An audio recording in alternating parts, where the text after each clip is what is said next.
Yes, mbahaye ikaze mwebwe abakurikirwa Innovation Hub, mbanze nsuhuze abaherereye mu burasirazuba bw'u Rwanda n'uburengerazuba bwarwo, n'amajyepfo n'amajyaruguru, namwe muri hano muri uyu murwa wa Kigali, ndabasuhuje cyane.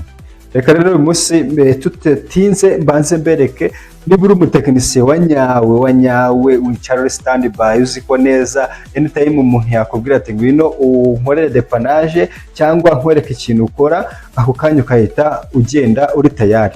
Ugomba kugenda mbere na mbere uri umutekinisiye w'iki, ubwo turadiringa n'amatekinisiye ba electronique, b'amashanyarazi, ba mechatronics muri rusange. Igikoresho cya mbere utagomba gusiga guys, dore ni iki ngiki. Iki gikoresho ugomba kuba ugitunze. Ushobora kuba utunze icyo ngicyo cyangwa mo kimwe utunze iyi ngiyi. Byose ni appareil tuyita digital multimeter. Iki ni cyo gikoresho cya mbere cy'ibanze utagomba gusiga. Gentlemen, tugene n'icya kabiri. Iki gikoresho ugishyire muri mind, ugishake, nimba utagifite, nimba utagitunze, ukirebe, rwose ni ingenzi. Thank you very much. Ikindi cya kabiri ugomba kuba ufite utagomba gusiga ni iki gikoresho. Iki gikoresho tucyita screwdriver. Screwdriver ni turnovis.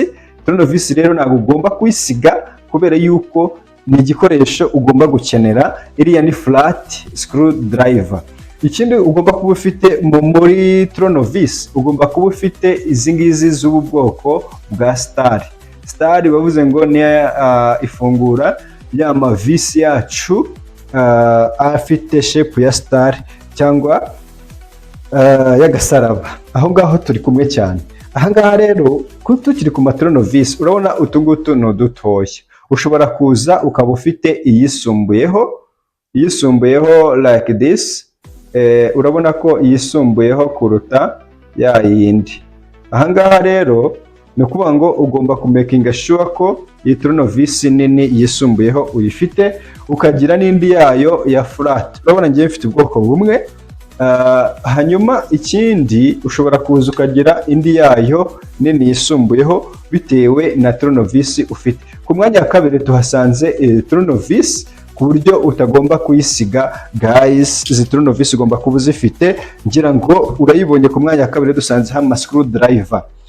Ikindi tukiri kuri screwdriver, ni byiza ko iyo ufite foreze y'amashini yacu utagomba gusiga ibyo twita bit, screw bit, kuko ishobora kugufasha gukora akazi kawe wihuta. Iyi ni screw bit, iyi nayo iri mu bwoko bw'amaturnovis ariko ijya muri drill machine nimba uyifite. Ku mwanya wa gatatu ikintu uzagenda witwaje guys, aka gakoresho mwese murakazi, tukita tester, electrical tester. Iyi tester yacu tuzi ko idufasha kureba ahantu harimo umuriro mu gihe appareil itabasha ko haba yahakoreshwa. Urugero, ushobora kuba hose utekereza ko nta muriro urimo, appareil nubwo yagufasha nabwo iyi tester nayo ntuzayisige. Ku mwanya wa gatatu niyo tuhasanze. Ku mwanya wa kane ni ukuvuga ngo ntago uhita wibagirwa ikintu cyitwa pliers, amapensi. Ipensi yose waba ufite ariko ntuzayisige. Ngiye ko nkora muri electronique rero na embedded na mechatronics, nje iyi pensi niyo nshuti yanjye. Ahangaha tuyita long noise plier. Iyi niyo ije ku mwanya wa kane. Mwanya wa kane haza amapensi muri rusange. Hanyuma n'indi ntakunda gusiga nidufasha denida insinga. Iyi ngiyi tuyita isolator cyangwa iyi ni plier idufasha gukuraho insulator. This is plier, nayo iri mu bwoko bw'amapensi. Guys, ku mwanya wa gatanu ndakwinginze iki gikoresho ntuzagisige. Igikoresho twese turakizi, ntuzagisige. Nimba cyane cyane muri electrical, inyundo ugomba kuba uyifite, wafite nini waba ufite ntoya, tuyita hama. Ntuzayisige guys, nuyisiga uzaba urimo umbabaza cyane. Ahangaha rero ndakwereka neza iki gikoresho. Ku mwanya wa gatandatu hariho inyundo. Ikindi gikoresho ugomba kuba ufite utagomba kubura muri toolbox yawe, ibi bikoresho, iki ngiki twita tukita nguki ku bantu babizi, iyi ngiyi tuyita screw drill bit. Drill bit ntago ugomba kuba wayisiga ku mwanya wa gatandatu. Akenshi muyita mesh, tugira size zitandukanye bitewe naho uri butobore.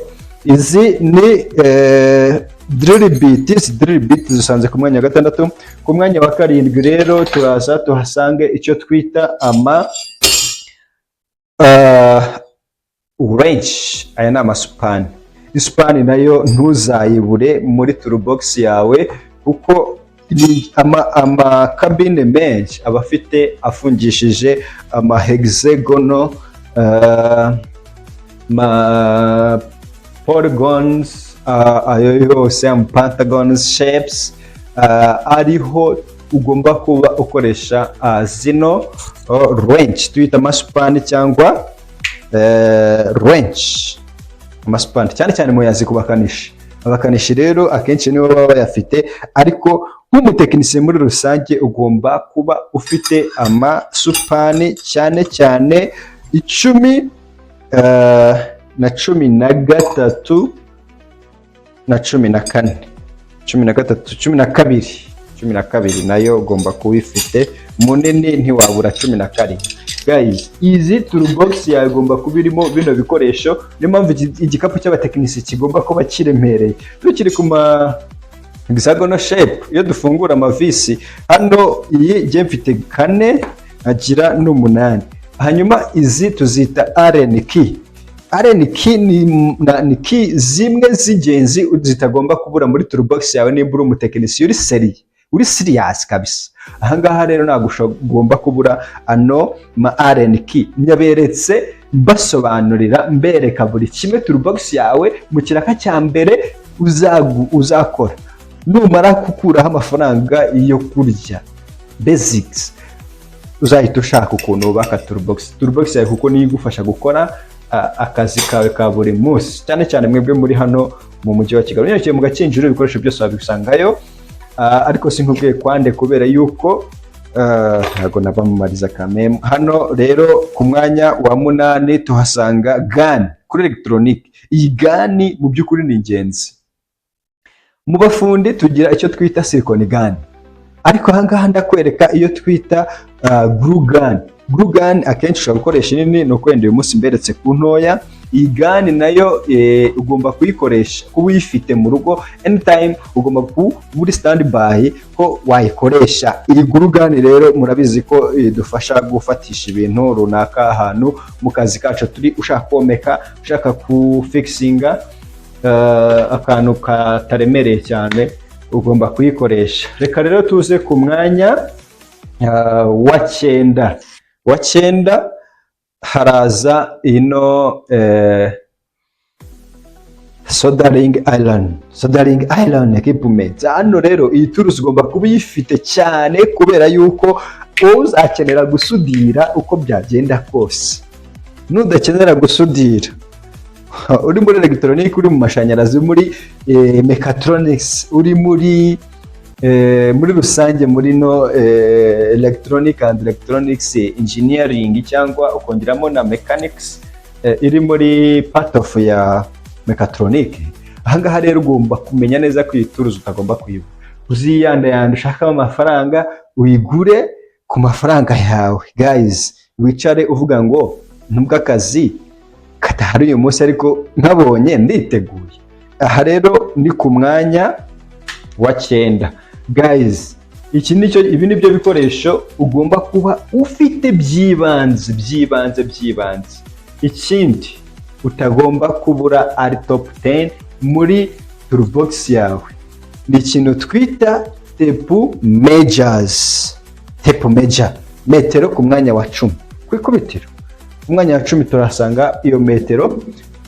Metero tape measure nago ugomba kuyisiga. Guys, ibyo ni ibikoresho 10 bya mbere byibanze nk'umutekinisi uri i Kigali, uri mu ntara, aho waba uri hose ugomba kuba wicaye ufite. Bikaba akarusho ufite ino equipment twita drill machine.